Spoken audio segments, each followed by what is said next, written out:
Okay, so good morning, guys. So welcome back. We are going to continue with our Jenkins session.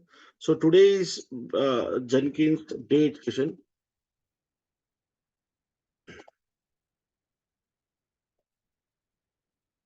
and today the date is 10th of October, and the timing is morning 8:16 a.m. IST. So, guys, in our last session, that is in our day 7 session, we were trying to understand about the build tool, right? Basically, whenever we have any Java code, we should uh, we should know that like how you can build a Java code, right? So basically, whenever the Java code is written, where the Java will the application code which is developed by the developer, like say for example, you have a main.java, right?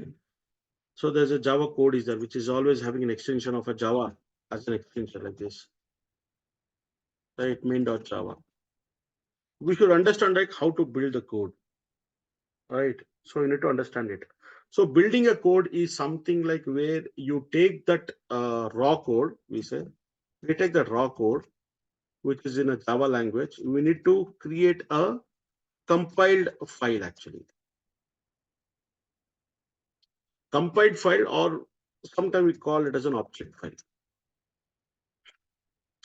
So now why we are doing that? Because that you need to execute that program in your environment. Say, for example, in any of the system, in any of this machine where Java is installed, along with the Java, there is a JRE, Java runtime environment will be there actually, right? So Java runtime environment, what happened, right? It will try to execute the program actually, execute the Java program. Now, how the Java runtime environment, it can execute the program whenever the file is in a compiled state file, or whenever that file is an object file, then only this Java runtime will be will be executing that program. If it is not there, if it's not in a compiled form, it cannot execute it. It means that your Java runtime, it cannot directly execute your main program, because this main program you have written in a Java language. It cannot directly run this program because this has to be converted into a object file or into the compiled form. Then only it will run it actually. Is it fine? So you know that in our system we have an OpenJDK which we have installed, right? OpenJDK 17-JDK. Now, when you're installing this package, along with that package, you will get a Java development kit. You will get that is not, but the development toolkit will get. Along with that, you will also get a JRE, Java runtime environment. Plus, you will also get all its dependent libraries, right? So this is what it is. It means that Rajesh, do you have to separately install JRE to run the program? No, it's not required. So OpenJDK, when you install it, you will get all these things along with that single package, right? So now, so whenever we are building any kind of a software project, it is not like that we will be dealing with only one file. You remember in the last day 7 also I said the same thing, that we will, it's not like only one file like main.java where we will be compiling the program and we will be running our program. No, it's not like that. The things are right. Once again, please, is a compiled one. Exec is this case or no? Just to clarify things for myself, please. Right. So now what is happening is that actually that so yeah, right. Now what happened? What Dan is asking? See, Dan, you are having a main.java. The main.java, when you try to compile it by using a Java C command, you are going to get a main.class file. This main.class file is an object file, or it's a compiled file. This will be added with the libraries you to get a executable file.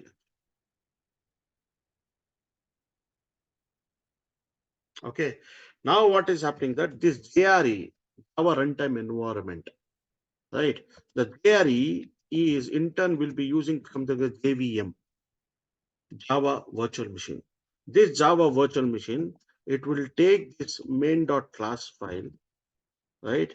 And it is going to use some kind of a dynamic library,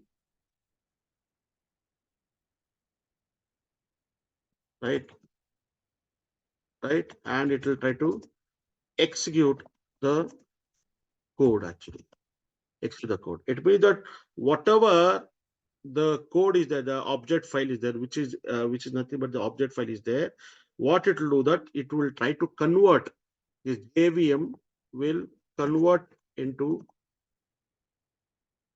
bytecode and execute the program or execute the code. Execute that, execute the bytecode. Now, to be very correct, to be very what you are saying that this whatever you are seeing the object file when it adds with the library, right? That is what we call it as an exe. What you're saying.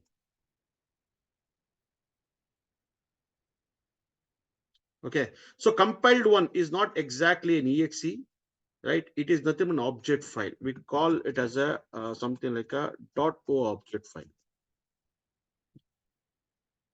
Because why? It's just a it is something like it is an object file, right? When you compile in raw code, you will get an object file, .o object file you'll get internally. But how to make it as an executable or runtime? Because it needs some kind of a dynamic library during runtime. So that library, dynamic library, when it refers to a dynamic library, then what happened? That object code will become an executable file, and you can run that program actually. Who runs is in turn the JVM, Java Virtual Machine, or nothing but it will all only do it actually. Again, what happens? JVM in turn uses many other libraries also internally to make it to or to convert it to the bytecode and execute it.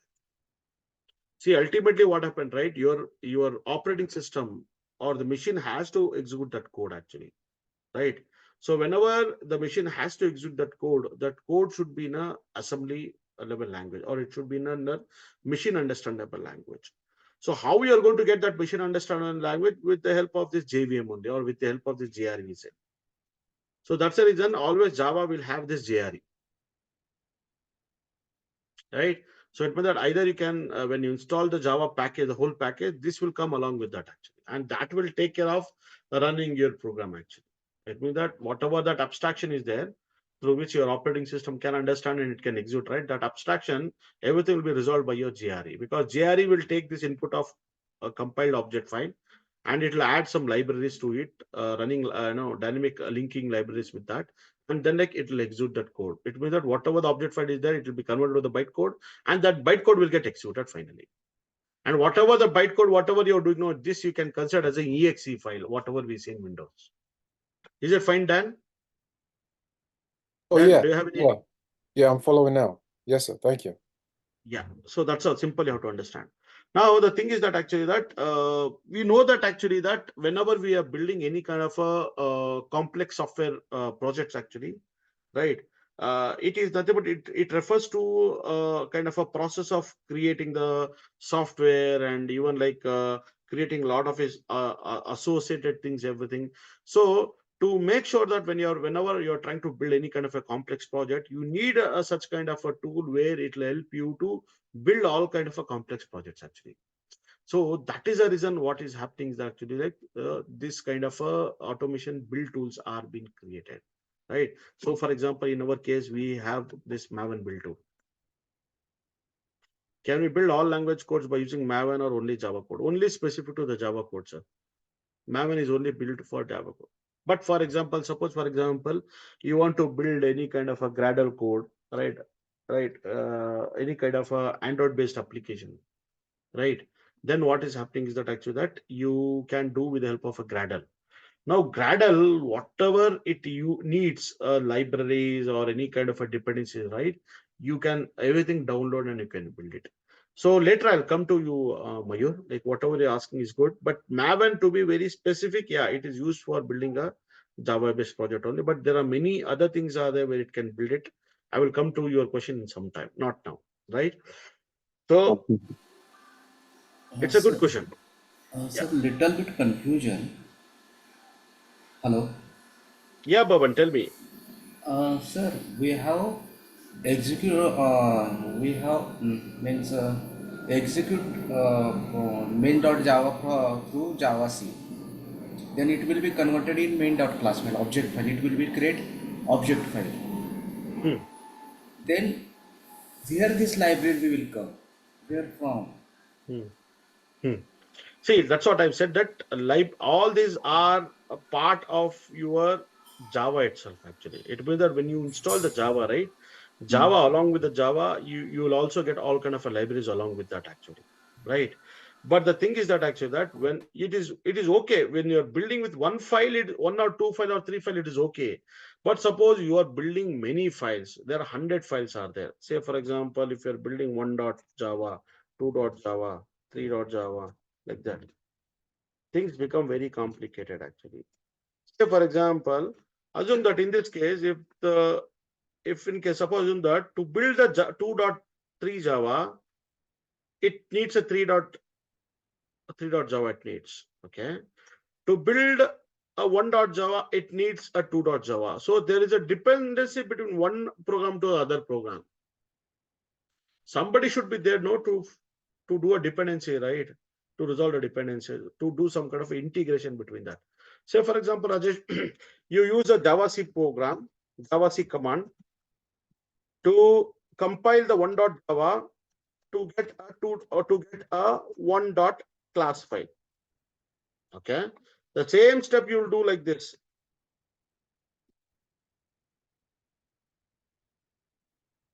Sorry. Right? This class file is nothing but don't consider this class file as a execute as a complete executable file. This class file is like a compiled file. It's like an object file. Okay.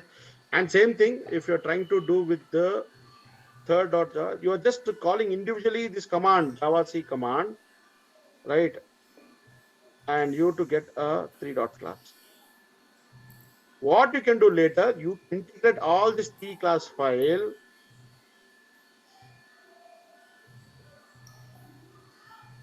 You can integrate everything. You can create a jar out of it actually. Now, what is happening that when you try to run the program, Java, suppose for example, you are building something like you got something like a main.jar file, you got it. And when you're trying to run this main.jar file using a Java command, right? Java -jar, something like that. Now what happened? You are inter calling a Java to run it, but Java what it will do, right? Java will inter invoke the JRE, Java runtime environment. The Java runtime environment it will in turn call the JVM. This JVM what it do that it can take this, it will take this whole jar file to run it, but you cannot just run the jar because the jar file is just a compiled file or nothing, but it is just a object file. Then what happened, right? JRE or the JVM, it will attach the libraries, dynamic libraries, it to create a bytecode, and that bytecode will be finally be executed.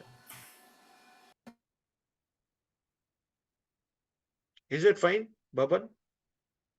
So Yes, sir. when you're installing this package, no, you are getting all those libraries, built-in libraries, everything with that. You need not to worry.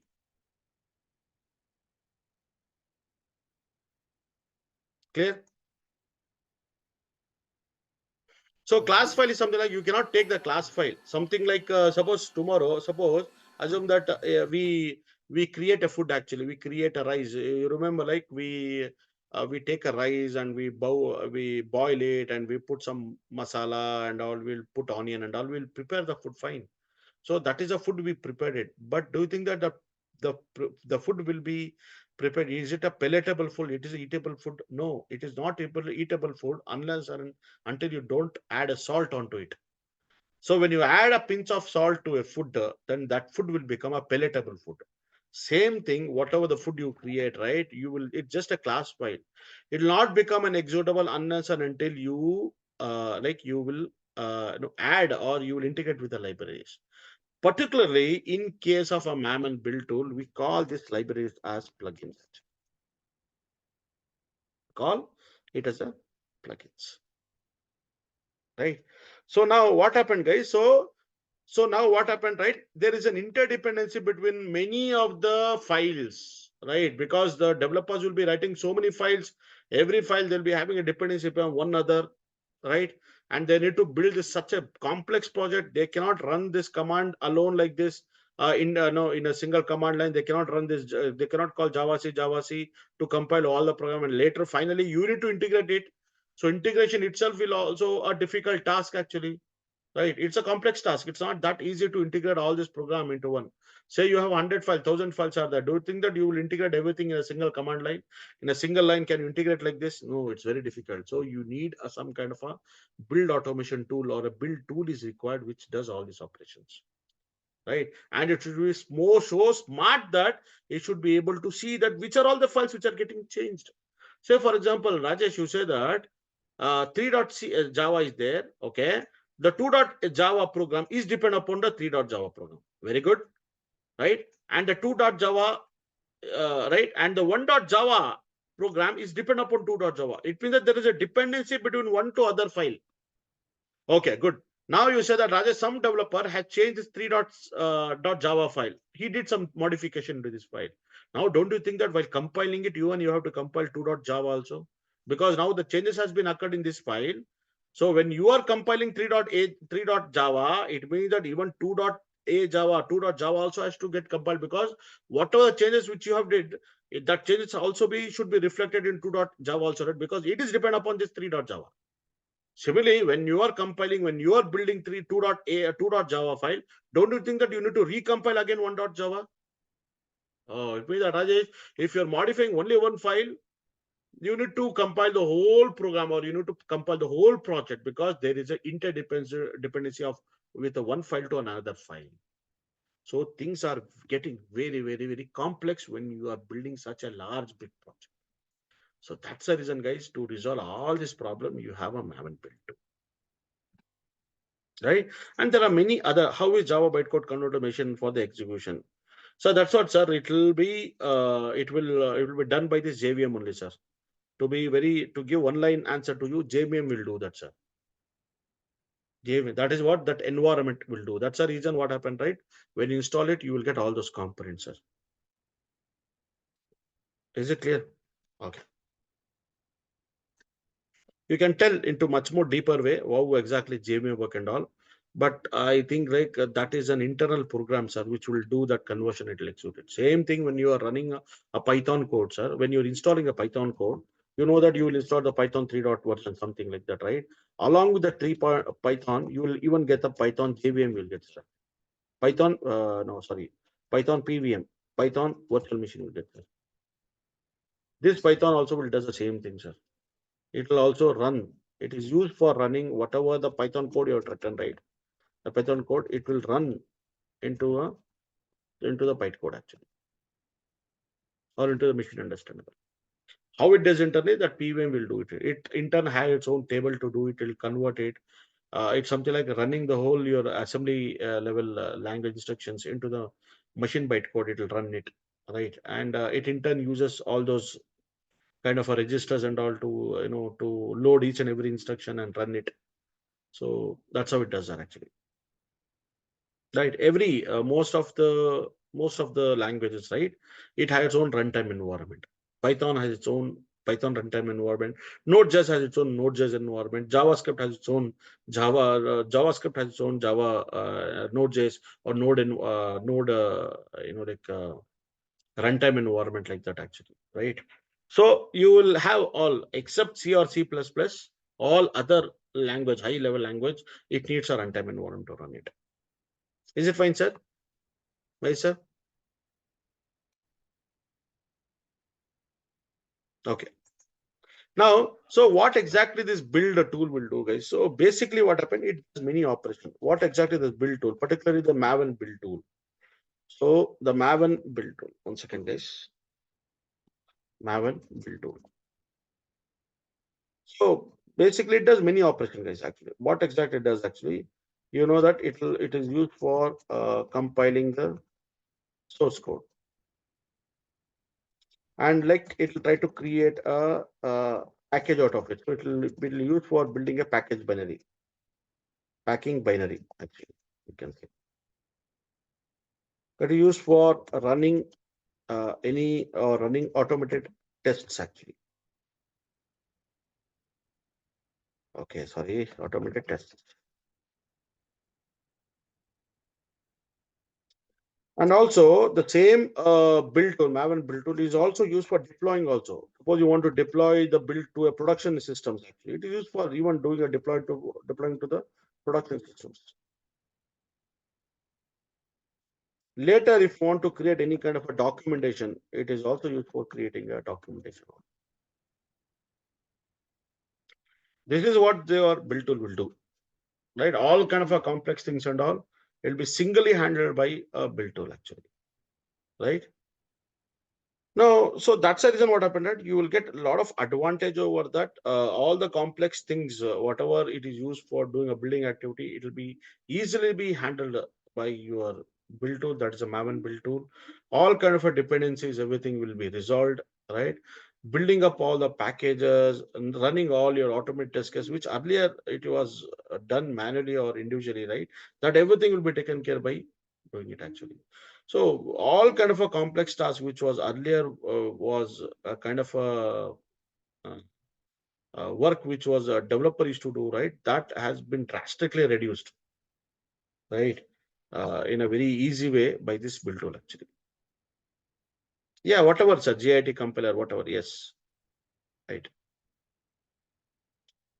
Now, right. So we will go into much more one level deeper, guys. As I said, mentioned that like how exactly the Maven build tool compiles it, how exactly it will resolve all kind of a dependency, packaging the build, automating, auto running automated, and also like let me add it like dependency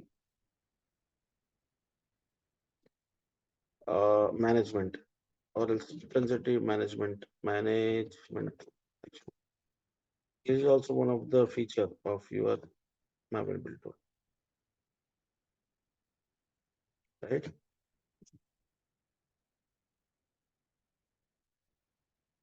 Okay.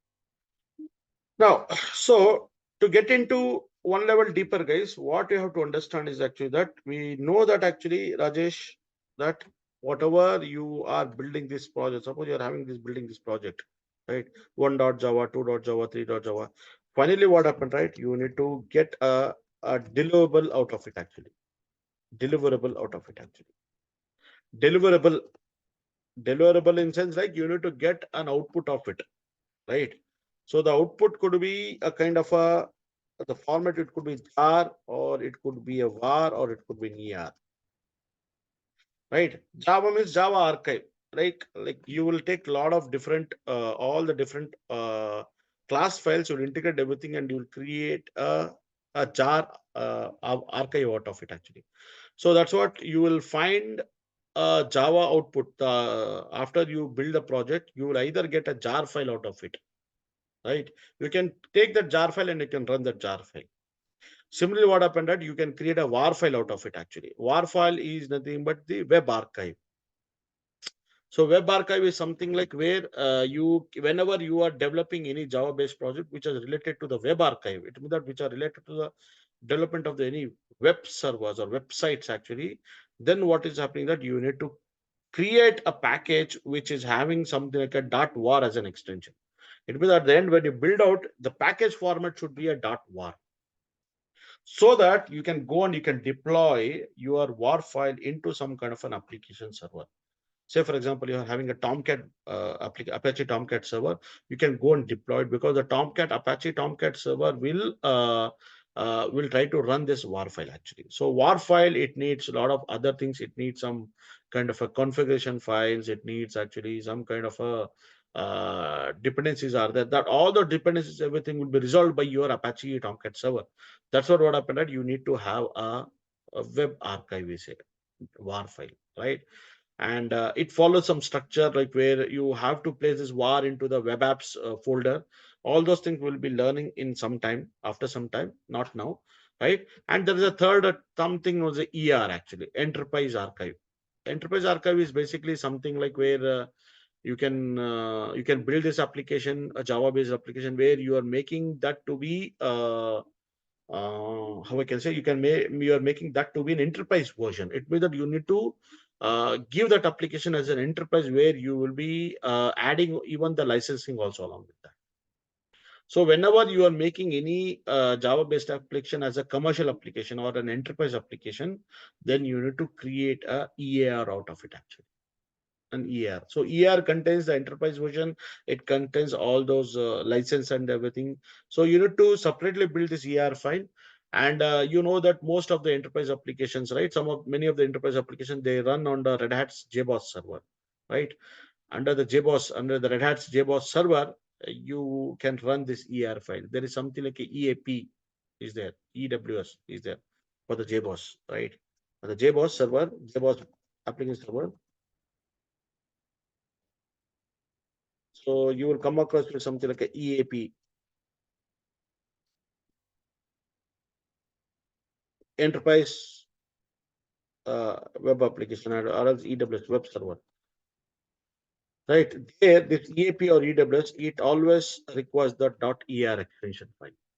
That's the reason you build it. So this Maven build tool, whatever, right? It can build in any format the way you need. It can build the ER, GR, or WAR format. Any format, the Maven will build for you. Is it fine, guys? Still here? So what we are doing here, as a part of it, you know that we are doing a compilation.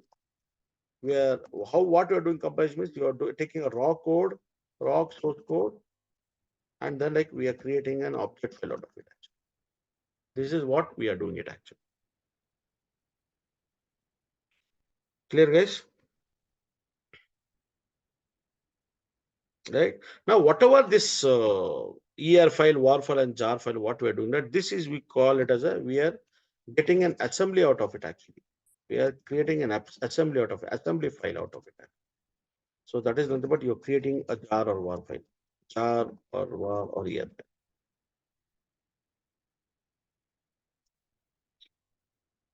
So as I said earlier, like there's a lot of advantages are there for building this, for having this Maven build tool automation, right? So all kind of a dependencies, everything, it'll eliminate all kind of a redundancy task, right? As I said, right, all the dependencies, it will be resolved, right? It'll improve your product quality, right? It minimize all kind of a bad builds, because like sometimes what happened, right? When you are building a complex project, assume that you're individually building it one file, one to one file. Suppose you miss to compile one file, right? If you miss to compile one file, definitely what happened, the other files which is to be compiled, right? That will throw error saying that already it is referring to some older object, right?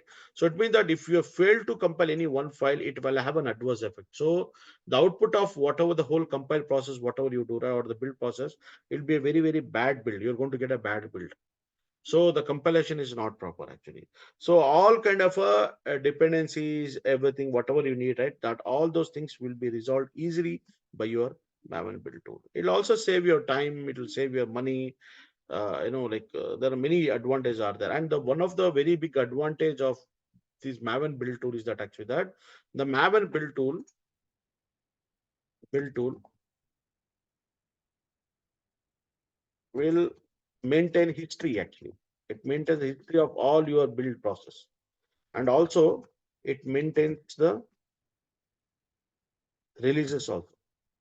This is very important in order to why it maintains it, in order to investigate any kind of an issue.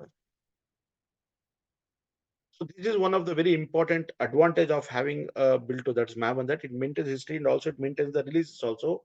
Why we does it actually that whenever you need to in the future you want to visit and you have to check it out, you can go through those history and you can understand, right? So that is one of the advantage actually, right? Now, guys, what we have to understand now that actually we have to understand about like what exactly this Maven architecture is all about actually. And we will see in today's session like how to install a Maven. We already have seen the installation of the Maven in the last session itself, right? In the day 7 session, we took a Linux machine and we installed it by executing the sudo apt install Maven. Right, this is the first method we did, and the second method I said that you need to download a tarball and you have to install it from the official site. But this is what we saw it, right? But we will do the same thing, but what we'll do, we will do it in our Windows, in our laptop only. We will do it today. so that we'll try to build out everything in our local laptop only, right? I need not to log into any server, Linux server. I'll do it here only, right? Now the thing is that actually, guys, so what exactly the architecture is all about, Maven architecture. Let us try to understand it. It is quite interesting to understand about this architecture also.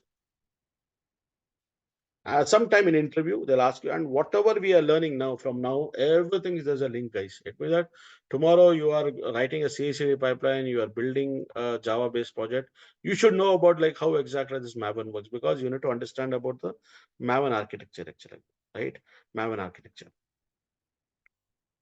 Okay, so in Maven terminology,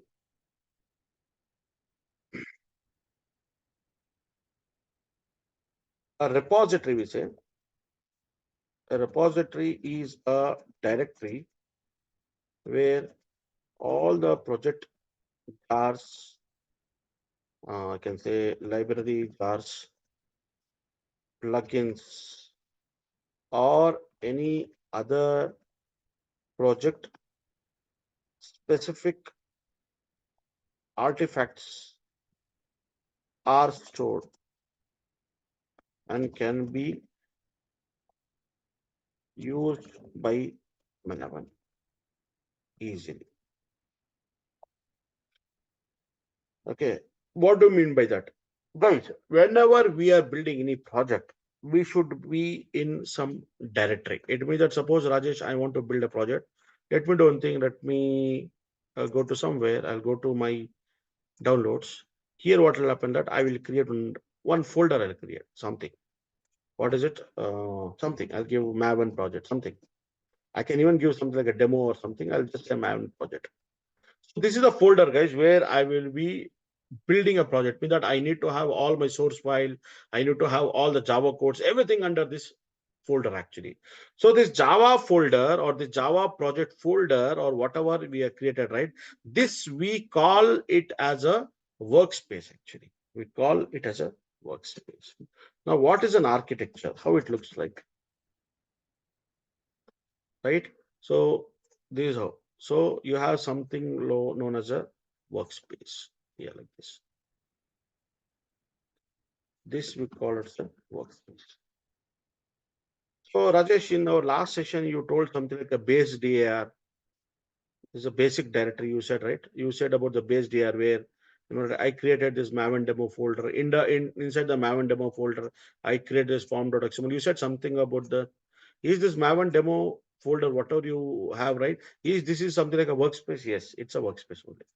So in case of a Maven terminology or in case of a Maven, we call it as a workspace actually. Or else we can call it as a base DAR or the workspace. Both are same. But when you are working with a project, you will always say it's a workspace where your projects are built. That's a folder actually. So here what is happening is that actually that, guys, in your workspace, basically, right, you need to have a something known as an SRC directory. You need to have an SRC directory. This is a structure it follows actually. SRC directory. Right, to make SRC directory, and apart from that it has some other things also. Say for example, it has a very important file which it call it as a pom.xml file, project object model. It has that actually. And always that whenever you have pom.xml file, whenever you have this is a SRC, you have a something we call this terms as a goals actually. What is it? We call it as a goals. You need to build some goals or you need to run some goals actually. So this we call it as a goals. So all these terms, whatever I'm talking, guys, these are all very, very important terms. This is the terminologies which we'll be using in whenever we talk about the Maven build tool, we will be coming over with all these terminology: workspace, SRC, pom.xml, goals. These are very, very frequent things which we will be coming across, right? Now, apart from this, right, we have something known as a remote repo here like this.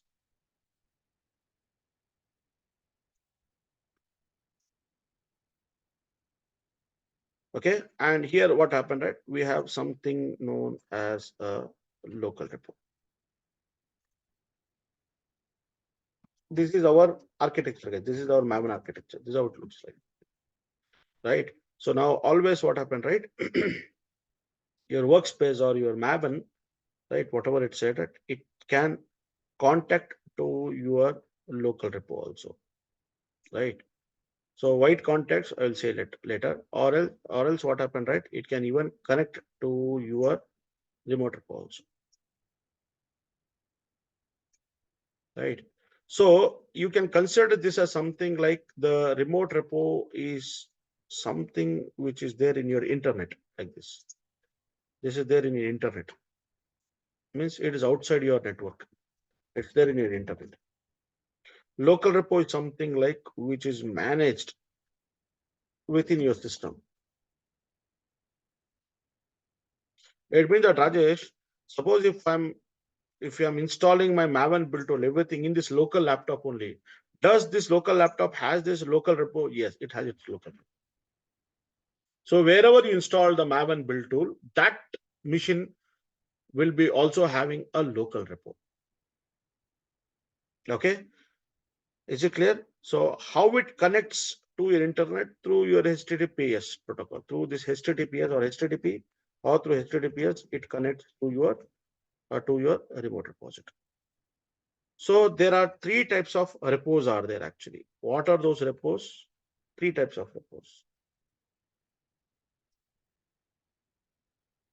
What are those? Local repo, central repo or centralized repo,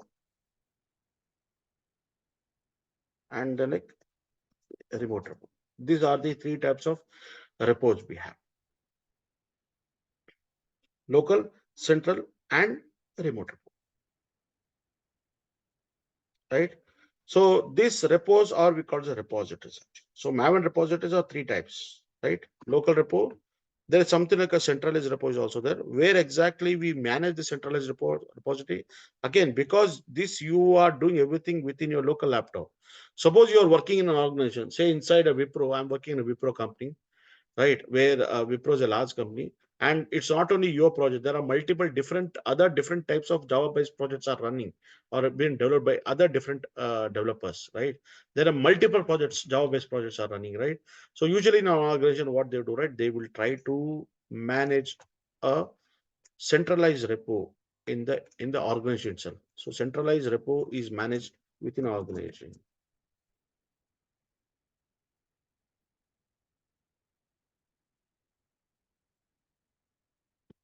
right?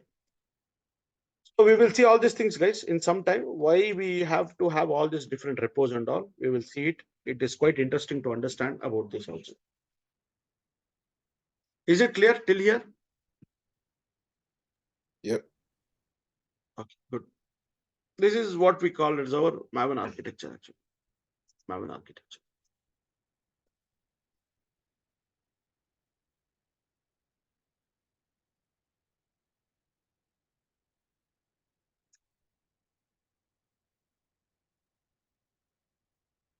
Okay, good. Right. So let me write down certain things about the Maven. Okay. So Maven is this is a standard definition I'm taking from the official website. It's a Maven. Maven is a project management tool which encompasses a project object model, a set of standards, a project life cycle,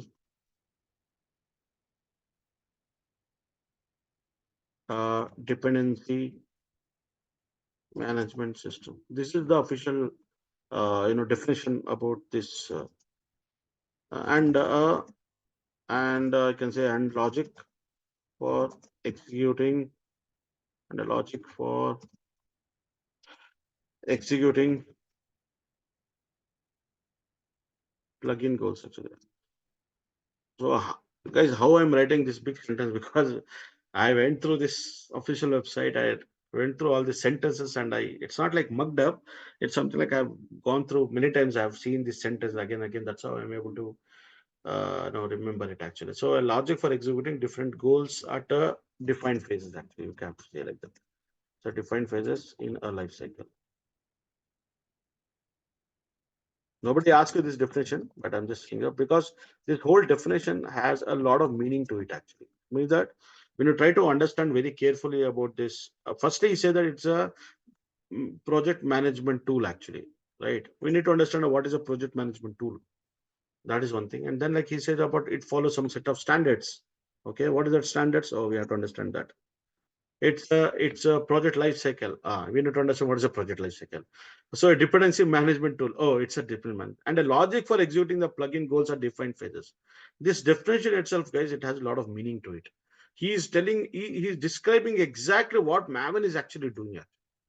Maven supports a standard way of doing it, right? It follows the project object model POM, we say. It provides or it supports your project lifecycle. What is it? We will see. It also provides a dependency management system. Yeah, we have to see that also. It also has a logic for executing the plugin goals. Oh, what is it? Plugin goals. We have to see that also, right? At a defined phase in a life cycle. So there's a meaning. Every word it has a meaning, guys, in this actually, in this whole sentence. So we have to really understand about what exactly the Maven build tool does actually. So that's what I said that our journey will start now from the Maven build tool only because we have to understand this, right? So Maven manages project build. Project build means project compiling the project build. It also supports in your reporting uh, uh, and uh, and documentation actually. Documentation from a central piece of information. These are the official definitions of your Maven actually, right? Okay, cool. Now, so now how internally it happens everything. If you see the diagram, okay, Rajesh, there is something like you need to have a workspace. Okay, you have a workspace. Now what is happening that you need to have some folder by name SRC. So you remember in the last session also, we had discussed that actually that it needs some kind of a source code, right? It needs a source code. It means that there has to be some kind of an SRC folder should be there, right? So that's what he's talking about. SRC should be there. And within a SRC, what happened, right? You are having some two important folders, right? What are these important folders? You have something like a main folder and you have something like a test folder. This is a structure, main folder, text folder. And who embeds or who embed this structure, who does it or who follows it? Your Maven build follows it actually. It's not like that you can haphazardly keep a file somewhere else, the source file somewhere else. No, you need to follow it because that he says that the Maven say that wherever you're creating a project or whichever workspace. So here, this is the Maven project is a workspace. So under that workspace, I need to see one folder by name SRC. Okay. Inside the SRC, I need to see the folder by name. What is it? By name main and the test folder. There has to be two separate folders by name main and test folders. So this is the order in which it I always look for. This is always. And this is very important, guys, because you have to remember this. Why? Because that even though you will be building several projects when you're working on real time, you will see this kind of a data structure. And you should know that, okay, each directory contains what are things it contains intern. I need to know everything in a very in detail manner. I need to know. That is very much important. Otherwise, if some basic is asked to you during in your Maven build cycle, and if you're not properly explaining it, right, then there's a problem. Then they think that okay, he doesn't know properly, right? So you need to know it in a very in detail manner. Actually, you need to know in a very in detail manner. Yeah, somebody is saying I having something. So now, so just to name a few, guys, how is it actually to look like? Guys, you might feel little boring for you guys. For example, under the SRC, you have something like a main actually. Under main, no, you have several folders actually. Under the main, you have several folders. Like for example, you have a Java folder. Under the main, you have something like a resource folders. Under the main, you have something like a filters, filts filters. Under the main, you have something like an assembly, right? Right. Under the main, you have a config file. Oh my God, Rajesh, so many things are there. Yes. Under the main, you have a scripts file. Under the main, you have a web apps folder. See, these are the contents. But Rajesh, is it fine that if I'm managing only with the main Java, is it fine for me? Yeah, this is okay. This one folder is fine. But there are many other dependent folders also there which are used by your Maven. These are all the supporting kind of a supporting folders which it requires. Say, for example, whenever you're building any kind of a war file, you're building a war file, WR war file, web archive. All the web archives are there under the web apps folder, right? And to support this web apps, whatever the configuration it needs, right, it will be there under the main config folder. Now you said that, Rajesh, how I can effectively learn all these things? Yes, when you're learning the Apache Tomcat server, when I explain about the Apache Tomcat server, there you'll get to know, okay, Rajesh is talking something about web apps. Okay. Oh, I need to know this. Okay. Rajesh is talking about something like a main config. Yeah, I need to know that. Oh, Rajesh is talking something about a main resources. Yeah, I need to know that. So these are the folders you'll come across when I teach you about Apache Tomcat server. See, that's how it is important for us to understand the data structure. Am I clear on this, sir? Till here? Right? Similarly, Rajesh, under SRC, under SRC, under SRC, the same thing. Under SRC, you have something, a test folder is there. Oh, okay. Good. So it means that, Rajesh, why this test folder is required? Because that whatever under the main Java, whatever the file you're writing, say for example, if I'm writing 1.java or 2.java or 3.java, to test this, to test this Java code, you need a unit test cases. The unit test cases will always be there under SRC test actually. Again, what is the structure, right? How the structure will be that something like, it'll be having something like under the test folder, there'll be something like a Java folder will be there. Under the test folder, there will be something like a filters will also be there. Under the test folder, there'll be something like your resources file will be there. These are important. So in this case, Rajesh, suppose I want to have 1.java. To test the 1.java, you need a unit test case for 1.java. So for that, under test Java, there will be something like one underscore test dot Java. This will be there. With the same file, with the same name, 1.java, it will be something like one underscore test dot Java. Similarly, to test the 2.java, you have a 2 underscore test dot Java. Same thing like this, it will be there. Like this will be the same format, guys. Actually. So Rajesh, who will design, who will develop all these things? The developer will do it actually. You need not to worry it. Okay. It means that, okay. So it means that Rajesh, how he knows that I need to have this file name only with this name only? Because that when you install the Java, you install the Maven, guys, Maven will force you to follow this this convention actually. So Rajesh, when you have a Maven build tool, Maven, does it enforces the developer to use the same file names with the same structure? Yes, it enforces even the developer to use the same name. Okay. So when we install the Maven, can we create a same template? Suppose I am not a developer. Suppose I am a DevOps engineer. I want to create the whole template like this, whatever you're saying, Rajesh, I want to have. Can I create a whole template by using a Maven build tool? Yes, you can do it. How to do it? We'll see in some time now. Did you understood, guys? Till now, what I have said? Right? So now you will say that, Rajesh, then okay, fine. Right? You have a Java, okay, that I understand. What about these resources? There are some dependencies are there. Say, for example, some libraries or dependencies are there for these Java programs. All those dependencies you will be maintaining under this resources directory. Okay. There are some assembly configuration files will be there. Assembly descriptors will be there. Oh, that is also required by your Java program. Then we'll keep it under this folder actually. All the configuration files, whatever the Java needs, your Java program, that configuration files are being kept under the config file. If you need any scripts, say for example, tomorrow you need some kind of scripts. or else some you can keep it here, or else some kind of webhooks are required. You can keep everything under the scripts directory, right? Is it fine, guys? So some kind of a resource file filters are required, or file filters are required. That will be kept under the, right? So I'll just line one line information, right? Like suppose, for example, resource. You will not understand this, guys, unless and until you go through the example. Okay, I'm just telling you very theoretically. When you go to the project, when you see the projects and all, you will understand. Okay, this folder is of this. Actually, you'll get to know about that at that time. So your application or your library resources. Again, Rajesh, do you have to really know all these things? This much, what are you saying? Yes, sir, we need it, because as being a DevOps engineer, we should understand the whole structure. Why? Because that we are building a Java-based projects in the organization. Most of the projects which are running under is a Java-based project. We need to understand the structure, sir. You cannot avoid it. You have to know it, right?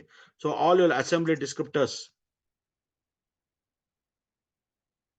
will be there under that assembly folders.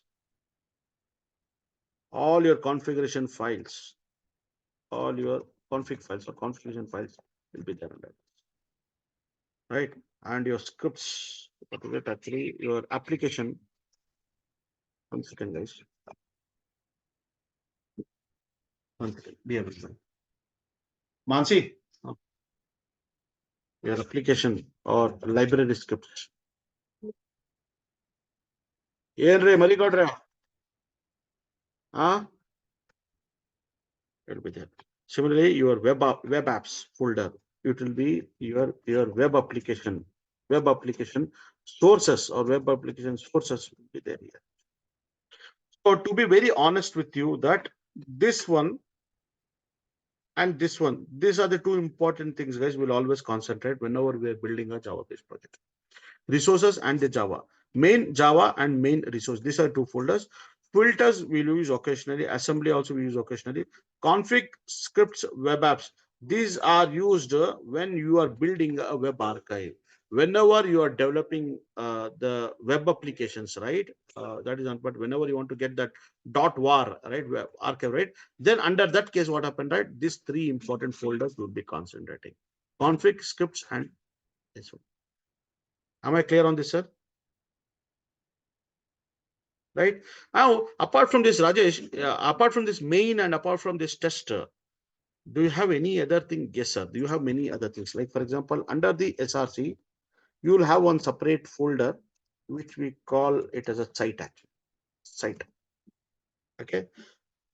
That is one of other things. What else you have apart from this? Under the outside only, you will have something like a license.txt will be there, where you will be mentioning all your licensing, project license information. You'll be having something like a notice.txt file will be there, where all your notice and attribution required, right?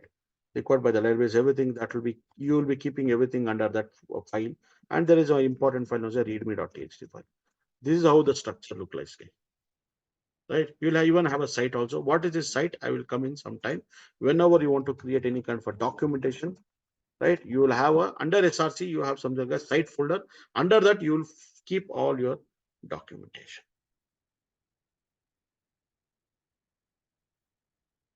Is it fine?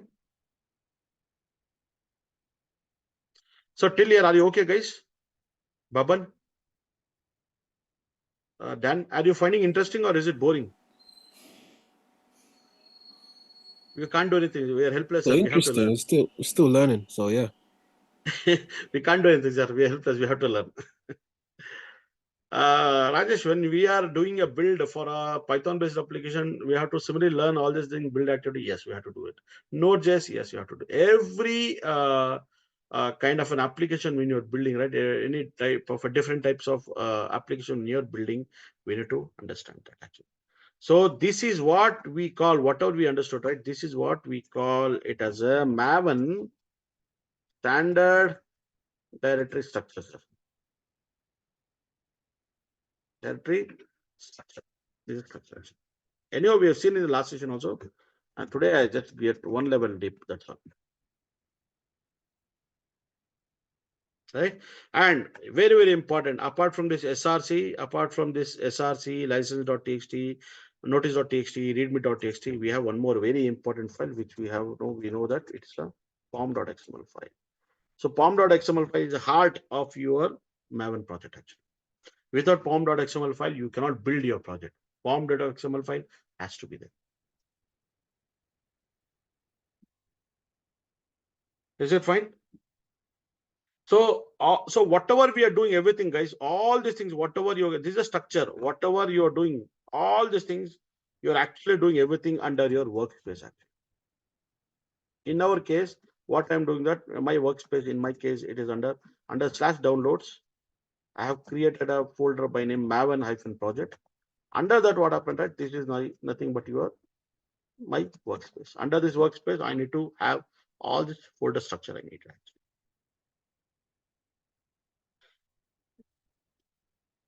Right now, what we have to do now, that case, we will quickly get into understanding about little bit one level deeper understanding about like how we can play around with this. So what we will do that as part of this, we will try to install the uh, we'll get back to this diagram. I have not yet finished this Maven architecture. I have not yet finished. I've just told in a very high level. Now what happened when you try to set up the whole thing, I'll set up the Maven, I'll set to install the Java and everything. And like later we'll get into this, what is local repo, remote repo, what is centralized repo. We have to come to that also, right? And there's something like a goal which I'm saying, which we have to discuss that also. The goal, or we can call it a target also, right? And many other things are there, like terminals are there, like plugin I used or something, libraries, all such things I have to revisit again, because there are very, very important things which will be learning. Now, what we will do as part of this, we know that Rajesh, we know that we are having a Java.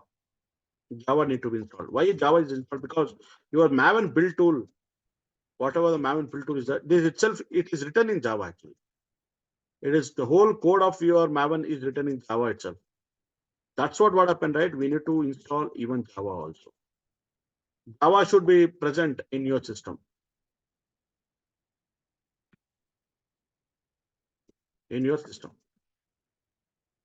Usually what happened, right? I have told many times that there are a lot of older version of Java are there. Like for example, you have something like a Java 8, right? Java 11, Java 17, Java 21, and latest is Java 23. So Maven will comfortably work above Java 11 or equal to or above. From Java 11, it will work actually. Java 8, if you install and if you install Maven, right, your Maven might not properly work, or it might not work properly. But still, what happened, right? You will see that actually there are many older projects are there in the industry. Still, they're using Java 8 actually. Java 8 is still used. I mean, it's pretty old actually. It's like, if you ask me, like it's almost like 15 years back. But I think that still, yeah, maybe there will be some projects will be there. So under that case also, Rajesh, if you're having some older version of Maven is there. Older version of Maven is there actually. Then like there is, it will work actually. It will work. Because whatever the older version of Maven is that was compatible with the Java 8. Now the latest Maven, whatever you are having today, right, it might not be compatible with the Java 8. Hence what happened, it expects minimum prerequisite that you should always have from Java 11. You can either have a Java 11 or the above. Always you have to keep this in mind, right? So the latest Maven versions, like whatever you have, latest, I think on yesterday we started, latest Maven is not but 3.9.9, I think, if I'm not wrong, 3.9.9 version. It minimum expects the Java 11 to be there actually. This is the prerequisite actually. But you can install even up to Java 23 also. All your latest Maven will support. So now the guys, now there are two criteria which you have to always keep in mind. One is that whenever any projects are built, any Java-based projects are built,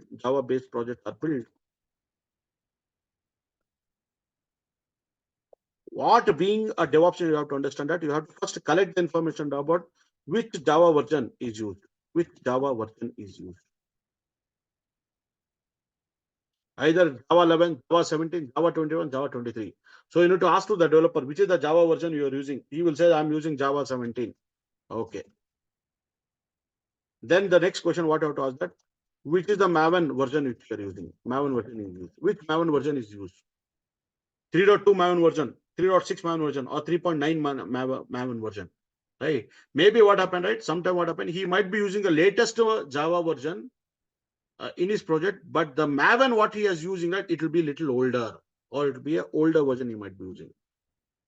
Why again? Because that whatever he needs, right, he might be comfortably getting that from that particular version. If you go and ask the developer, can you upgrade yourself the Maven version to the latest one and can you build a project? He will say, no, I won't do it, because we are following from long time using the same Maven build tool. I will be sticking to that itself. He will say like that. Or else he will say that, no, now the requirement has not come where I need to do a build activity to the latest. Hence, I'm using the older version only. So he can give any kind of an answer to you. When a DevOps goes and questions him why you're not using the latest one, he might give some different answers. He will say that, no, all our projects are very stable projects. It is working under that Maven build version. Hence, we are sticking to the same Maven 3.2 or 3.6 only. We are not upgraded to the Maven 3.9. Like that, he will say. So why we need this information? Because that when you are doing a build and set up everything, when you're when you are involved in writing pipeline and all that, you need to have all this information. Because the same environment with the same Java and same Maven, you will be installing and configuring in your system. When you're configuring your own build server, right? For the test environment, for other environments, you will be doing the same thing. Am I clear on this, sir? So what we'll be using as part of our understanding, that I will be using the Java 17 installing in my laptop, and I will be using the latest Maven build tool only. Like latest Maven is not but 3.9.9, whatever is available, we will be doing that actually. So we'll see that. Yes. So we will go here. We'll go to the net. So I'll just say, what is it? Java 17 installation in Windows. I don't have Java. How to check it whether Java is there or not? Okay, let me go to the command line, command prompt, and let me run the Java -FN version or just a Java version. So Java is not there in my system, right? So what I will do that I will go over here and I will try to go to the official website of Oracle, oracle.com. Click on it, and you can go with here. He has given it actually. He has given Java 23, Java 21, Java 17 are available. I'll go with the JDK 17. I can even go with this also, right? I'll go with the JDK 17 and come over here. You are given for the various different operating system like Linux, Mac OS, and Windows, right? I'll go with the Windows. And then like what is happening that he has given, you can even uh, download the installer, that is exe for your x86 architecture, right? Either you can download the installer or MSI installer. Actually, anything can go. I will go with this itself. So I'll just do a click on this. It will try to download. So why I'm installing Java? Because that Maven is depend upon the Java. Your Maven is written in the Java itself. Your Maven is written in your Java itself. That's what. Right? So whenever you want to install Java, the prerequisite Java should be there. And I'm installing Java 17, which is okay. Whenever I'm installing the latest or any old version, it will be supported onto the Java 17. Java 8, as I said, right, the latest Maven build will not be supported by the Java 8, which is a very older version. So I think it is done, guys. Let me check whether the installation is done. Whether it has been downloaded. Yes, it's been downloaded. So where it is downloaded, it is downloaded into my folder. Where is it actually? I'll go to the download. Yeah, it is there. I'll just click on it, double click on it, and install it.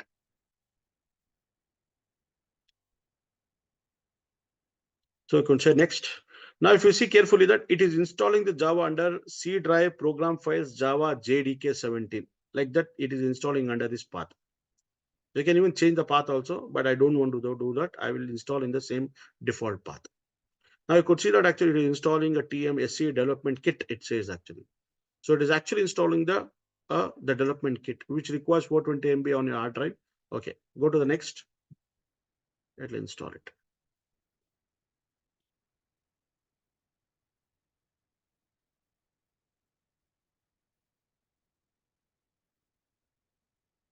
Right? So it installed it successfully, guys, actually. So if you close it actually, right? Now what happened, right? Whenever you want to check it out, what you can do that, you can close the terminal. Again, you open a command prompt, and you can just run a command known as a java-fn version.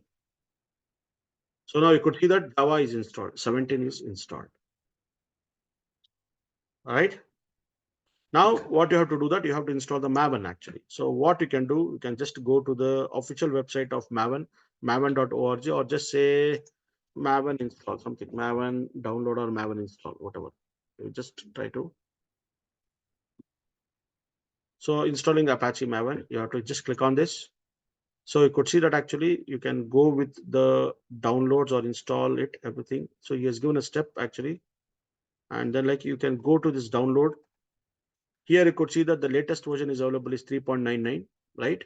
And it expects a Java JDK to be installed. 3.9 always requires 3. JDK 8 or above to execute it. So, but preferably go with the 8 above 8 itself. Even though he's saying sometimes it doesn't work properly. So hence always go with the at least minimum with the Java 11, you have to install it. In our case, we have installed Java 17. Fine. Now, if you come down, he has given this, there are different types are there. One is that he has given Apache Maven 3.9.9 .bin .gz. This is basically used for installing your Java, Apache Maven in your Linux system actually. Same thing in your Windows, he has given for the zip format he has given. Now, whenever you want to install through source, actually, he has given the source also. This is a source dot for gz for your Linux, and this is for your source for your Windows. Yes, Dan. Yeah. Yes, sir. So I was reading the requirements, but we installed JRE, but then this one requires JDK. So Hmm. it's not going to be a problem, right? I understand No you can problem. have No, no problem. That's what I said. JDK, along with the JDK, JR also will come into it. Okay, all right. Yeah, or else you can even, there are many JREs are there. You can even install JRE. See, if you're not using your Java to develop some application or do something, right? With only with the JRE also you can run the program. Okay. Right. If you want to do all kind of development, all dependencies, everything is needed, then you have to have a JDK. So always go with the JDK because open JDK is an open source for you. You need not to pay any money for the licensing cost, right? The same thing if you go and buy the JDK from the Oracle itself, actually, you have to pay the money. You have to give the licensing cost actually. Okay. So now what we will do as part of it, guys, actually we'll go and install the zip under this. So I will go and I will try to download the zip file for our Windows platform, right? Click on this. This will start downloading the Apache Maven, right? Now, what you have to do is actually, as part of this, actually, you need to, once after installing Java and Maven, you need to set some environment variables. So what are those environment variables? Something like Java underscore home. This is one of the environment variable. M2 underscore home, one of the environment variable. We'll also set up the M2 also. And also like if you want to set up a different path and variable, you have to even set the path and variable also. Correct. So these are certain environment variables which you have to set it actually. Is Sir, it I fine? have one question. Sir, I have one question regarding that. So apart from Apache Maven, any other tool can support Java? You have a Gradle is there actually. Gradle, okay, okay. Yeah, Yes. Gradle is there, and that's what it is coming to on top of mind. I don't think that there are many other tools because Apache Maven is a sole tool, a build tool, which is widely used for building any kind of a Java-based project. Yes, sir. Gradle is also there, but apart from these two tools, there will be, man. I think, see, because if it's an open source project, right? It is developed by the Apache Foundation. I don't think that any company would go and will try to develop their own build tool and all for automation. They won't do that actually. They will be depending upon this Maven only. Yeah. Why they're going to invest their whole soul and time, man, in developing some other build tool? It's not required, right? Because the biggest thing is that actually that like this Maven build tool, it'll resolve all the dependencies automatically. And even like within your organization also, you said that Rajesh, within our organization also, we are having our own centralized repository, Yes, sir. right? Sir, In I think centralized, Gradle is faster than Maven. I think. yeah, that's there, Yes. man. That's okay. I mean, I'm just saying that you can build it out. You can even build a Java-based application, Android-based application, Yes, sir. like anything with the help of a Gradle, we can do it actually. Okay, sir. But still, Yes. Maven is used actually. But still, Yes, sir. 90%, 95% of the organization still using Maven. Even today Yes, also. sir. Yes. Yeah. Okay. Now we will see how to build this. Now, what you can do that actually, I have installed it. I've downloaded the uh, what is it? Apache Maven, right? You will extract it actually. Let me extract this. Now, what I will do, guys, so you have extracted. This is what the folder you got actually. You got this folder. You could see that Apache Maven 3.9 is there. Right? You extracted. Right. This has all those uh, uh, contents actually. It has the bin, it has a boot, it has a config, it has a lib. Later we will see that. But if you see carefully, you have something like a bin. So under the bin, you have something like a maven, mvn command is that. This is what the command I need. And it has something like a m2.conf file. What is it? We'll see in some time, right? These are the two files. These are two things we will be concentrating, but mvn is an executable file. This is a program file. And this is nothing but the configuration for your maven. So now what I will do that as part of it, I will directly take this folder 3.9. I'll directly take this folder. I'll try to cut this file. And what I will do that, I'll go to the C drive. I'll go to the program files. Here, what happened, I'll paste it like this. I want to keep it in some log. You can keep it anywhere, right? You after extracting the Apache Maven, you can keep it anywhere. You can even keep it under your download. Anywhere you can keep it, but I preferably keep it under your program file. Same thing in Windows, in Linux actually. After extracting it, you will say that Raj, where you'll keep it actually. You can keep it anywhere, man, in your Linux. There is no hard rule, right? But usually what happens in the companies, what they're doing, they'll go and they'll keep it under such open. So whatever that Apache Maven, right? This folder is right, Maven 3.9, right? This they will try to keep it under this path only, right? This is some kind of a standard. Okay, here what happened in the C drive only, I kept it actually. Now what happened is you need to do little bit of configuration actually. What is it actually? So we need to, whenever you want to set up the environment variable, what you can do, you can go to the start and you can just type environment variables like this. Variables. Can you see? Can you see something like it is showing you something like control panel, edit the system environment. You need to always check this control panel. Okay, wherever you see control panel, click on this. This is what the system properties, you need to get this. And here what is happening that you have something as an environment variable. Click on this. So this is what it will show you. It will pop up you. Now, this is a system variable and this is the user variable for Rajesh, because here what happened, guys, the user with which I have logged in my Windows is a Rajesh only. How to check it? You can go to the C folder, and you could go to the users. And here can you see Rajesh is there? Oh, Rajesh, when you installed the Windows, do you created the Windows with Rajesh? Yeah, I have the user account by name Rajesh. I mean, sorry. After installing, I create a user account by name Rajesh. That's how I logged into my system. So Rajesh is a user through which has logged into the system. So this is my user account. So if I want to set any kind of variables for a Rajesh user, yeah, you can set it up here actually. But for the system, for the whole system, you want to set it up. It could be irrespective of any user. It could be Rajesh, Mahesh, Suresh, anyone. The variables should be reflected to all the users, right? Then you are up and that you need to go and edit to the system variables. So these are all the system variables actually. Now, out of all the system variables, can you check there is something which we call it as a path end variable? Yeah. Where is it? Yeah. See, path. Click on this and just say edit. Can you see here? This is the path end variable. This is the path end variable. Right. Rajesh, can I add a for the Java? Can I add a path end variable? Yeah, you can add it for the Java also. Where the Java is installed, you know that under the C drive, save on the C drive, program files. Under that, can you see Java is there? Yeah. Here you can say, this is what the path actually. Can we add this path? Yeah, you can add this path. Copy this path.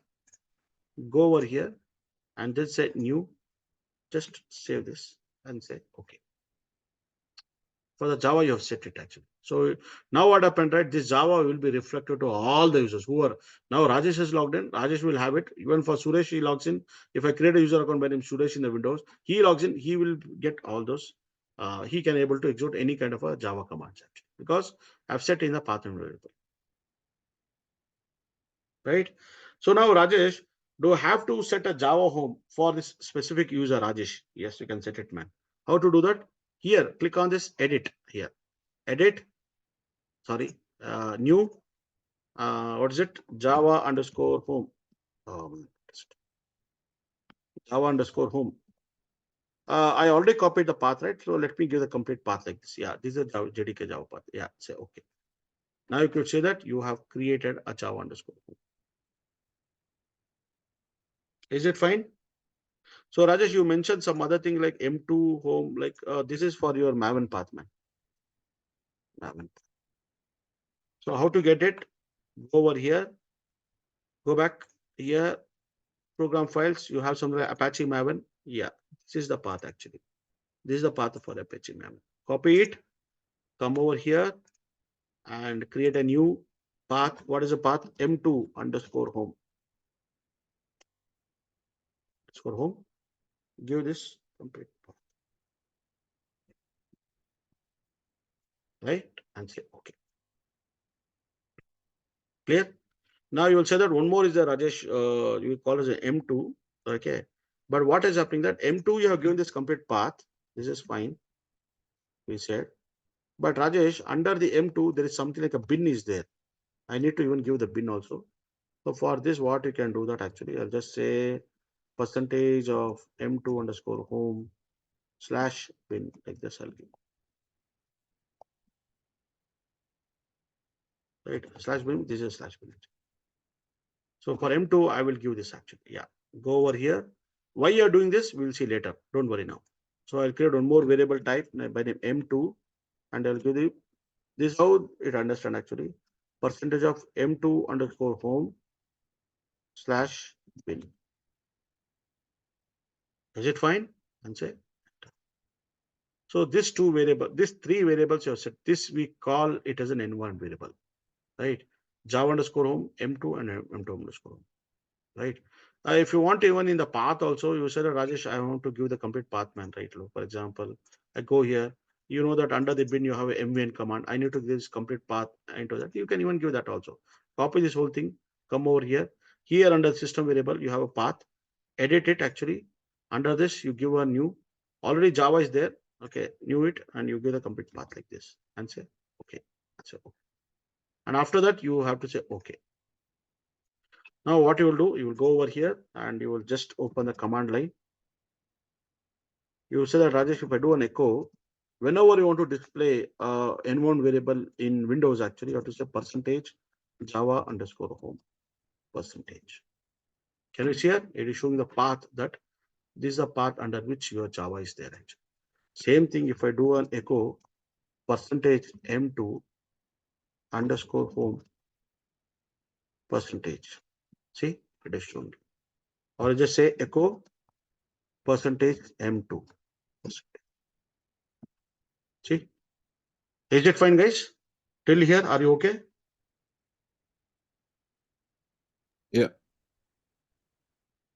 So will you be able to do all these things? Okay. Now, okay. Now, this is fair enough. Now, what happened, guys? Very important is actually that how exactly your Maven uniquely identifies any project actually. How the Maven uniquely identifies any project. How Maven uniquely identifies any project.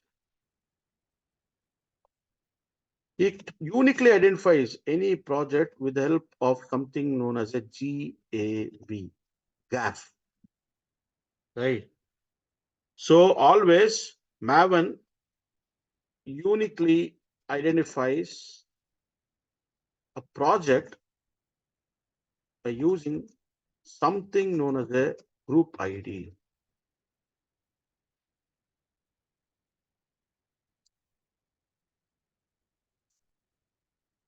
artifact ID and the version. This is the 3 parameter through which it does it. Have you seen that? Did you remember where you have seen these things, guys? You've seen this inside the pom.xml file, right? If you go to the pom.xml, I think in our last session we had did it. If I do a pom.xml, you remember this? I said I want to write some basic pom.xml file. Do you remember? See, this is a pom.xml file. Okay, this is what it is. Okay. Is it actually basic pom.xml file?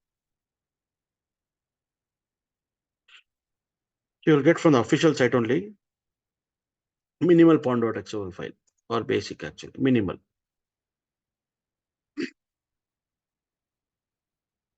This is the minimal it needs actually. This is the minimal thing which it needs, right? A group ID, artifact ID, version, and the packaging actually. This is a very minimal things where you have it actually. So Maven identifies any project with the help of something like GAV. GAV means G means group ID, A means artifact ID, and V means version. So this is very, very, very, very important, guys. Now you have to understand how Maven identifies any project with the help of these 3 parameters. One is a group ID, artifact ID, and version. All around building the whole process, connecting with any libraries, resolving all dependencies, everything the Maven internal does with this help of this GAV only. It means that it is something like a format. It is nothing but the coordinates. Coordinates means what? Like if you take a graph sheets, right? That in our engineering days or something, like we used to draw the coordinates. We used to draw a trajectory. We said, okay, Rajesh, go to the x-axis, go to the y-axis, go and point over there. Then we used to create a graph, that we call the coordinates, right? Same thing what happened, right? Your whole project, your Java build project, it works on the GAV coordinates only. Whatever it does, right? Whatever it has, it does everything to GAV only. Without that, without this GA, without this group ID, artifact ID, and version, it cannot do anything. Your Maven will not at all work without this. It internally uses this GAV, everything to resolve all kind of dependencies, downloading all kind of repos, everything, and linking everything with your Java, compiling your whole code, everything with the help of this GAV only. And even when you're getting a version, when you're getting an output of it, that will also be in a GAV format only. Did you understand whatever I'm saying? Are you able to understand, Baban? Whatever I said till now, did you understand what I said? Yes, sir. Now it means that whenever the Java is building any project, right? The Maven is a tool which does it actually, right? We know that Maven is going to build a project, Java-based project. But how Maven will identify how it works with the help of this GAV only, GAV, which is nothing but the group ID, artifact ID, and version. This is a common thing which it sees everywhere actually. Even in the pom.xml file also, you have this GAV format, which is nothing but this format actually. This is a very, very minimal thing which your pom.xml file can have actually. Apart from that, you see anywhere. See, for example, see, very beautiful. You see in this area, it needs a dependency. For dependencies also, it needs a group ID, artifact ID version, right? Your Maven needs a plugin to do some operation. For plugin also, it has a group ID, artifact ID, version ID. See? Everywhere, guys, wherever, whatever operation the Maven will do, it needs these 3 parameters. That's what we call as a gap. Group ID, artifact ID, and the. This is a beautiful concept actually. This is how your whole Maven is standing on top of this gap only. Without this gap, it cannot do any operation. Right. So what is a group ID? Something like that. Okay, Rajesh, what is a group ID? Something, what is it actually? It's like we call it as a arbitrary project. Arbitrary project grouping identifier. So for example, in your organization, okay, in our organization, you are working on to some how I can say in some section or else in some how I can say you're working for some group actually, right? Say for example, you're working for there are some different departments are there in your organization, right? So something like there is a networking department is there, so, there is some other storage department is there. So for example, like whenever you are building any project for that specific department or for that specific group, actually, we will give some group name actually. Same thing what is happening that whenever you're building a Java project, right, we'll always give something like a group name under which group your project is you're building actually. That we call as a group ID. Right. Right. Artifact ID is nothing but your actual project name. What are the project which you are building, right? That we call as artifact ID. So arbitrary name for a project only we say. Arbitrary name of project actually. Version is something like you are providing it. So this is not what Rajesh, if I'm developing any project, I'm developing e-commerce project, I will give the e-com as a project name. So you will give the project name with the name e-com actually, something like that. Tomorrow I'm developing something project for the fintech, for the financial, I'll say fintech is a project name. So that's an artifact ID you give actually. Right. So this group is very important, guys, because many of the other things tomorrow, whatever we will be learning, we will be seeing that it is always attached with the group ID.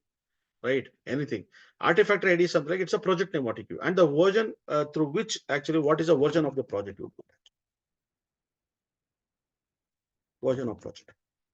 Usually what happened, right? Whenever you see any version of the project, it has some 3 extension actually. It has some 3 extension. The format is something like this: major, comma, minor, comma, something, maintenance or patch level, whatever it is.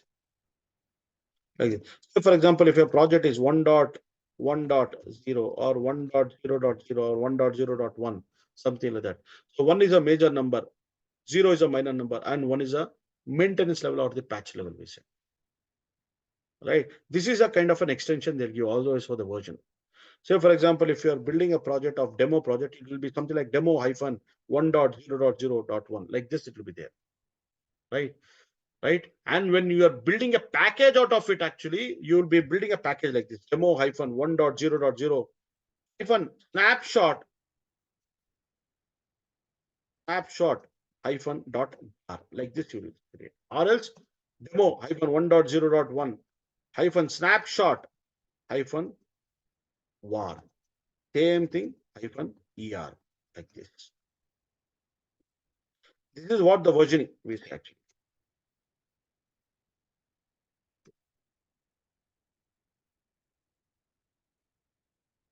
Like this, it will be there. So now the thing is that Rajesh, what is this? We will always add this snapshot actually. So why we add this snapshot? We have to tell that it is your project is still under development. It is not under release. It is not into a production environment. You are not installed or you are not deployed this demo application or 1.0 into the production environment.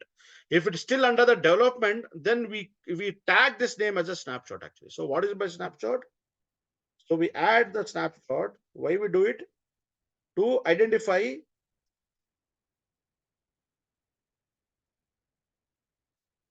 in development phase actually. Suppose the same application is there like this actually.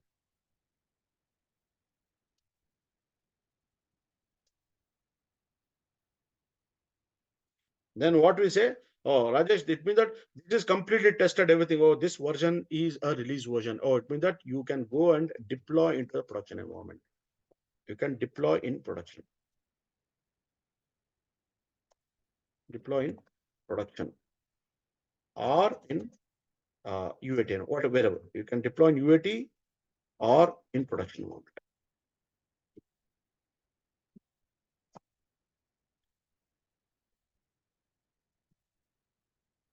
Is it fine?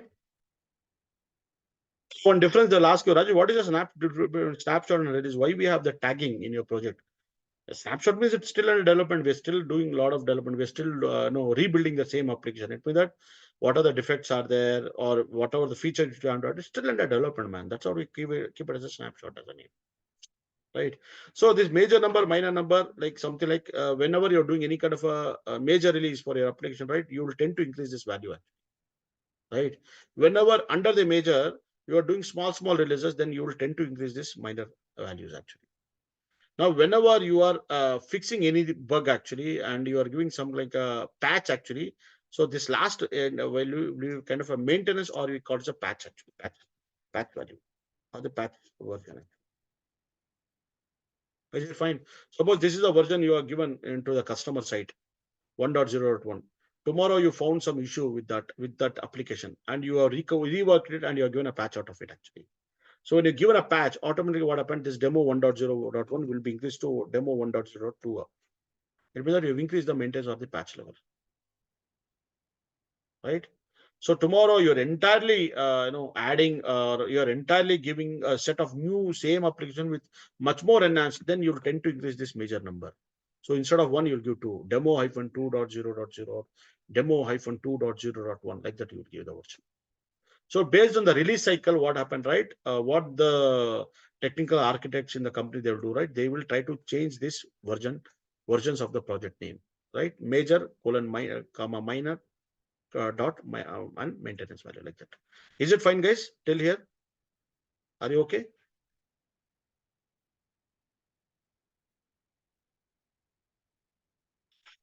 So always this GAV syntax, the syntax for anything to identify any project, GAV syntax, or the GAV syntax is that how it understand is that actually this is the syntax, guys. Actually, SYNTX. What's the syntax? It always looks identified. It always looks for your, once again, sorry. It always looks for your group ID.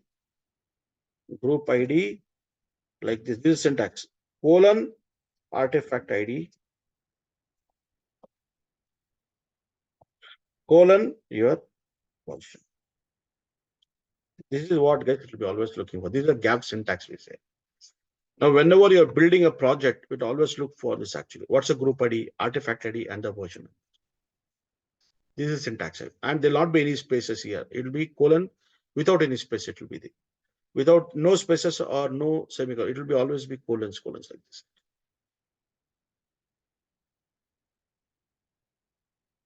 Right now, there is something which we call it as a Maven life cycle. We will be discussing in our next session. Okay, we'll be discussing in our next session. Is it fine, guys? So we are going to stop it now, and we have already set up all these environments. Now, how we are going to do that, Rajesh? We will do one thing. We are going to build a project actually. So we already have a workspace over here. We have a workspace over. What is that? Maven-project. Sitting here, I need to build it actually. So Rajesh, can I create a project, a default project or a dummy project by using this Maven itself? Yeah, you can build it by your own. Maven itself will construct you the whole project, a dummy project for you. It will create a template for you for this. So what is a template, Rajesh, you mentioned? Rajesh, is this a template what you're talking about? Earlier when you talked about this SRC main, SRC tester, site license, this is a template where the Maven will build it. If you do it, yeah, it will build it. It'll do it actually, right? It'll build it actually. How to do it? Now, for example, if you go over here, let me do one thing. Let me check if the Maven is there or not. If I execute Maven -FN version, can you see here? Maven is there actually. See, Apache Maven is there because after setting it up, Maven is there, right? You know about the Java -FN version is there. It is there actually, right? Now, what I will do, Rajesh, let me do one thing. Let me go to my downloads. Under downloads, right? This is the folder. I'll copy this and I'll go over here and I will just try to get into that path. CD to this path where the Maven project is there. Now, what I will do that I will just simply run one command known as the mvn, right? Arc type, arche arc type colon generate. That's all. This is the command which I'm doing. Arc type generate. So when you're running this, actually, what happened that if you run it, now watch carefully, guys, because in our evening session tonight, I will be continuing from here itself, right? If you try to run this Maven arch type colon generate, this is one of the goal you are passing to the Maven command. So Rajesh, what I'm doing here, it is empty, Rajesh. Yes, it is empty only. Your Maven project, it's an empty folder, nothing is there. Now, after executing this command, see what are the files it will create. See here, when you try to run this command and say enter, What Maven will do now? Maven will try to scan the project. It is going to download all the dependency from the centralized repository. Can you see? Downloading the centralized repository. So as per our diagram, this is nothing but your centralized means this is nothing but your remote repository. It is trying to download all the dependencies. It's going to download all the dependencies. Can you see here? Oh my God, it has downloaded all the dependencies. So what the Maven has did, this which Maven has did, when you run the command maven archetype :generate, what it has did now, it has downloaded all the repos from your central remote repository. It has downloaded where it has stored. It has stored all. It has already downloaded everything. And sorry, man. Sorry, it has downloaded everything. And what is happening that it has downloaded everything and it has keep. 1 second, guys. Let me move my. Yeah, it has downloaded everything and it has kept a copy under your local repository. Where it has kept under local repository, here what is happening that you have a user account by name Rajesh. Rajesh is there, right? Under Rajesh user account, it has created one folder by name .m2, hidden folder. Under the .m2, it has created one directory by name repository. Under that, it has kept all those files. Means all those files, whatever it has downloaded, right? So here, if you run it, can you see here? It has downloaded so many repositories, whatever it requires. So we know that, Rajesh, tomorrow you can even develop the Spring framework, Spring Boot application. Let me download even that also, right?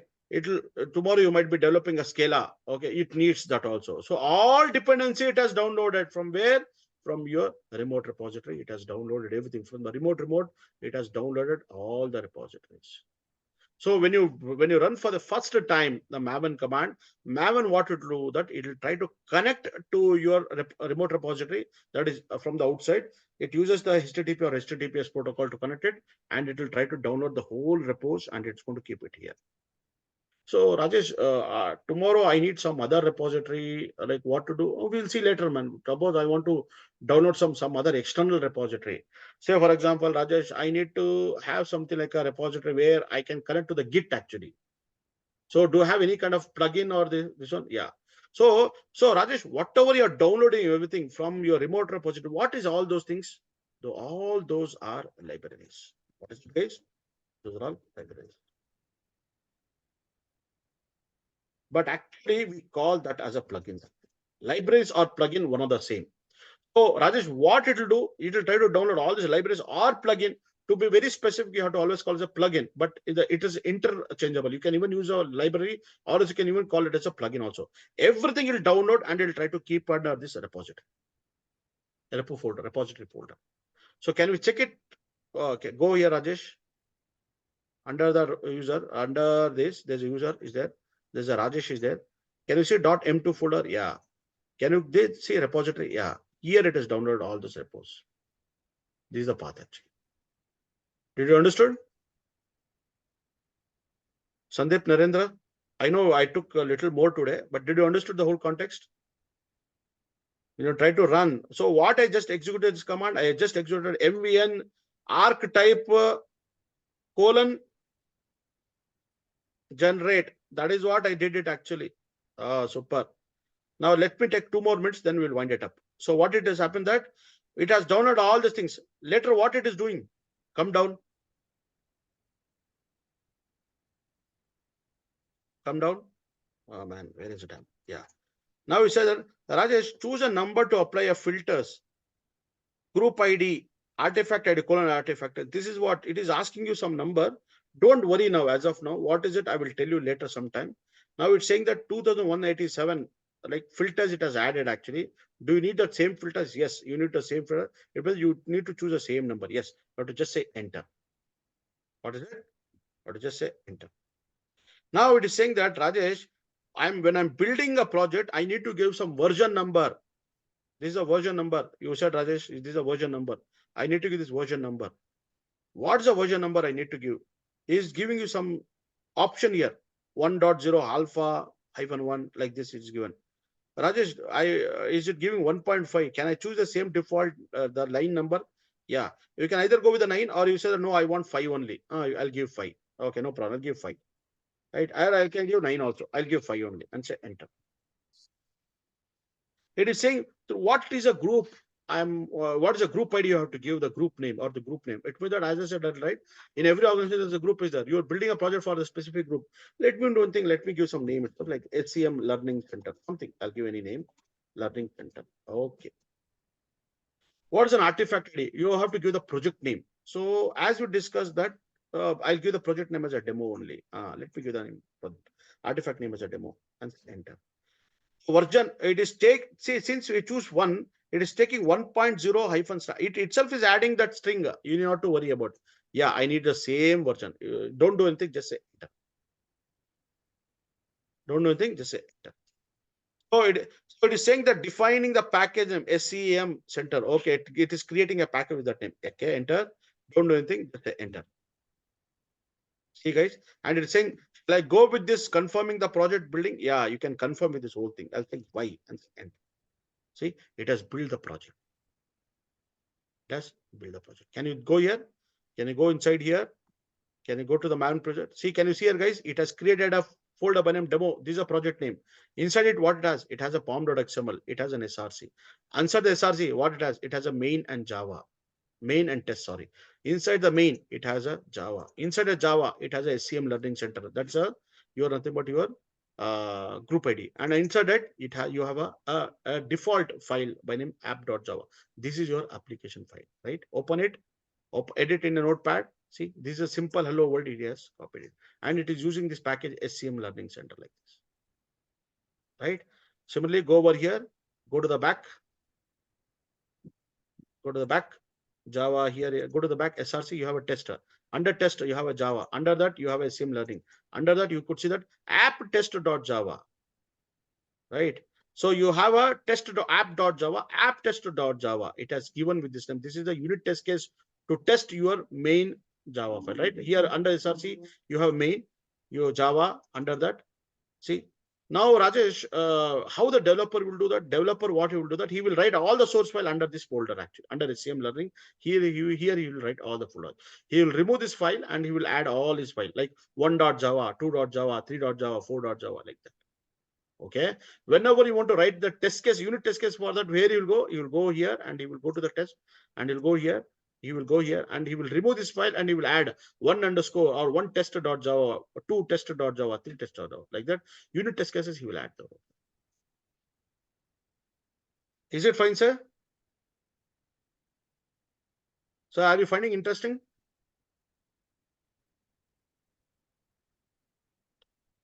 Now, did you get the feeling, okay, Rajesh, I need to know all these things? Yes, you need to know all these things because you're building, you are a DevOps engineer, you're building a Java-based project. You should know all these things, whatever I told till now. Much beyond, even much beyond this, whatever I'll be telling in our upcoming sessions. Is it fine? Yeah. Sorry, most of them left actually. Sandeep, Babban, Ganesh, Milad, did you understand? Yeah, yes. Are you finding interesting, sir? Yeah, sir. Sure. It's little small, it's little complicated, but not that much that you can't understand. It's not like that. You can understand it, but only follow the structure, right? And now you could, so Rajesh, it means that Maven itself has created a project for you. Yeah, it itself has created a project for you. You are not going and doing it manually. You are just running. How you do it? With the help of just a Maven archetype generate. This is one command you created. You run it to create the whole project, to build a whole project. You did this actually. Right? So what is that command? See, archetype generate. This is, so what is this, Rajesh? This is one of the goal actually. Oh, one of the, what is the goal? We'll see in some time. In today's evening session, we'll see what is the goal is all about. What is the dependency goal or what is the default goal? What exactly default goals are? But because this is very, very important. One of the intro question, what they'll say that, okay, Ganesh, can you explain about the Maven life cycle? Please explain what is Maven life cycle. That is one of the very, very important intro question they will ask you. And then once they do it, then they'll ask you that, what is the difference between the Maven deploy and Maven install? Like they will ask you that question, like Maven life cycle. Maven lifecycle, right? If you go over here, there's one very good website was there. Where is it actually? Not W3, not this one. One more website was there, Maven lifecycle or Maven lifecycle. Okay, fine, whatever. We can go to any link. Okay, and a complete guide on Maven lifecycle. Come over here. Maven follows. What is it actually? Lifecycle 8 major: validate, compile, test, package, integrate, test, verify, install, and deploy. So there is one more is there actually, clean and site, that is there, but that I will tell you later. So this is what the default Maven build set. This is a default Maven build lifecycle. So if you come down, this is how it looks like. See, right? Builds lifecycle. See, generate source, compile, test. So today evening class we will start from this diagram only. And you could see that it will always refer to this pom.xml file, and these are the plugins it needs actually. Surefire, jar, install, and archetype, everything it needs. This is a Maven build tracker, pre-clean, clean, and post-clean. See, this is what they'll be expecting you to answer, guys. This is the exact thing you have to answer: pre-clean, clean, and post-clean. This is what I have to, and Maven build lifecycle. This is what you have to answer. And what each and every step does, what this does, and they'll ask you, what is the difference between install and deploy, Rajesh? What is a Maven? What is this goal? Install and deploy. What is the difference between? You should be able to tell it. See, Maven site also is there. This is what I was saying, site, right? And what is a goal and what is plugin? See, guys, there is so many things to understand. Setting up a Maven project. See, you see, set up the Maven underscore home env variable, install the JDK, see, download it, and then like run this command. See, archetype generate. See, this is how I did just now. To create a new Maven project, you should always run this command actually. And then like he has explained about, after compiling everything, you do a Maven install, right? Beautiful, right? This is how you have to understand it. I'm not saying anything extra, guys. Whatever is there in the documentation, I'm telling you whatever document has said actually. Now, this is a very base platform we are setting. Why? Because tomorrow I'll be writing a pipeline and all in Jenkins and all, right? I have to do a lot of build and all. So I'll be installing Maven, and then like I will be passing on certain goals to the Maven that, oh, I need to create a package out of it, or I need to do a Maven install, or I need to do a Maven deploy. So you should know at that time what exactly you're doing when you're writing a pipeline. If you blink your eyes and say that, okay, Rajesh, what are you doing? I'm not understanding. It means that your basics is not correct. It means that you have not understood very clearly about the Maven build lifecycle only, right? So there you shouldn't ask any question when you're trying to do a build activity, because I will be purely doing building, and there are many other things are there which I'll be discussing about the artifactories and all, right? There you should not get into any confusion. It should be very clear. You should be able to clearly understand what I'm doing at the time. So guys, with that, we are going to stop it. We will meet again today evening at 9 o'clock, 9 p.m. IST, and then like we will continue our further discussion. Is it fine? Yes, sir. Yes. Any questions so far? No, sir. Okay, Baban bhai, Narendra, Ujjwal bhai. No, sir. Yeah. Thank you guys then. Thank you all. Let me stop the recording. Thank you, sir. Thank you,